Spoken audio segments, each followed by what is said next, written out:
வணக்கம். நான் உங்கள் நண்பன் சிவகுமார். இது உங்கள் ஊடகம் உறக்கச் சொல்.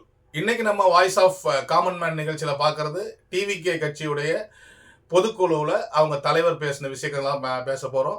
இந்த வீடியோ வழக்கம் போல் எடிட் செய்யப்படாமல் அப்படியே மனசுலேருந்து பேசி ரெக்கார்ட் பண்ணி அப்லோட் பண்ணுற அதே வீடியோ தான். இது எல்லாரும் சப்ஸ்கிரைப் பண்ணி உங்கள் லைக் பண்ணி உங்கள் நண்பர்களுக்கு ஷேர் பண்ணி ஆதரவு தருமாறு தாழ்வுடன் கேட்டுக்கொள்கிறேன். இன்னைக்கு டிவிகே தலைவர் விஜய் பேசின விஷயங்கள்ல 4 விஷயங்களை நம்ம எடுக்க போறோம். நம்பர் 1, அவர் தன்னுடைய ஓட்டு வங்கி எது அப்படின்னு கரெக்டா தெளிவுபடுத்தியிருக்கிறாரு. தமிழ்நாட்டு அரசியலை பத்தி ஒரு தெளிவுபடுத்தியிருக்கிறாரு.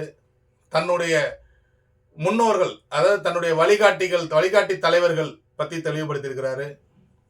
நான் யாரை ஃபாலோ பண்றேன் அப்படிங்கிறத பத்தியும் தெளிவுபடுத்தியிருக்கிறாரு. நம்பர் 1க்கு வருவோம்.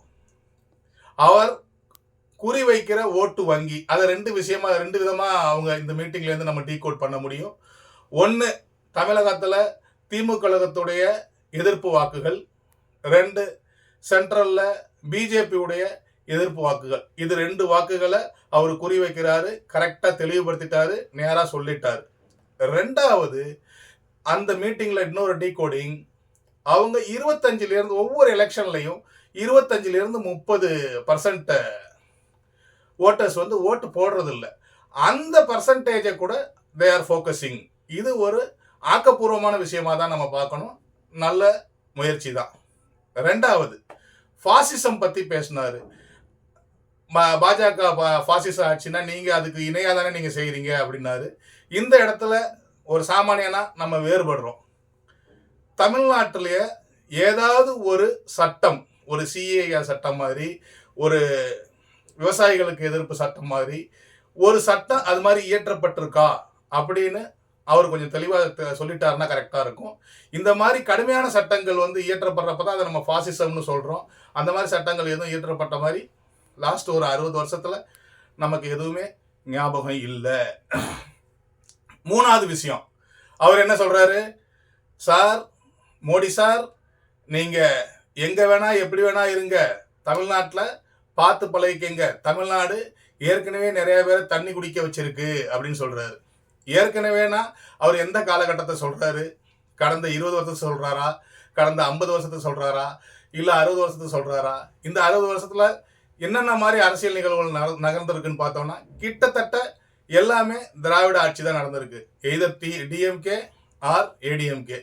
அப்பனா அவர் ஒத்துக்கிறாரு, திராவிட ஆட்சிகள் கரெக்டா சொல்லியிருக்கிறாரு. அவங்க தண்ணி குடிக்க வச்சிருக்கிறாங்க. எவ்வளவுக்கு எவ்வளவு அவங்க ரெசிஸ்ட் பண்ண முடியுமோ ஃபோர்ஸஸை ரெசிஸ்ட் பண்ணியிருக்கிறாங்க. தமிழ்நாட்டு மக்களுக்கு நல்லது செஞ்சிருக்கிறாங்கன்னு தான் அவர் சொல்றதா எடுத்துக்கிறோம்.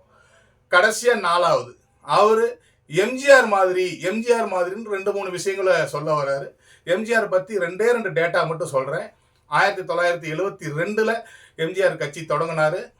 74ல அவர் பாண்டிச்சேரியில முதல்ல ஆட்சிக்கு வந்தாரு. அதுக்கு முன்னாடி 2 இடைத்தேர்தல்களில் அவர் வேட்பாளர்களை நிறுத்தி வெற்றியும் பெற்றிருந்தாரு. நீங்க கட்சி தொடங்கி 2 வருஷம் ஆக போகுது. இதுவரைக்கும் 2 இடைத்தேர்தல் வந்திருக்கு. விக்கிரவாண்டியில வந்திருக்கு, ஈரோட்டில் வந்திருக்கு. நீங்க அந்த 2 இடைத்தேர்தலையும் புறக்கணிச்சிட்டீங்க.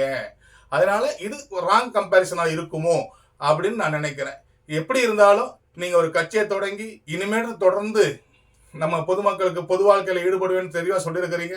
அதுக்காக ஒரு வாழ்த்துக்களை சொல்லிட்டு விடைபெறேன். நன்றி, வணக்கம்.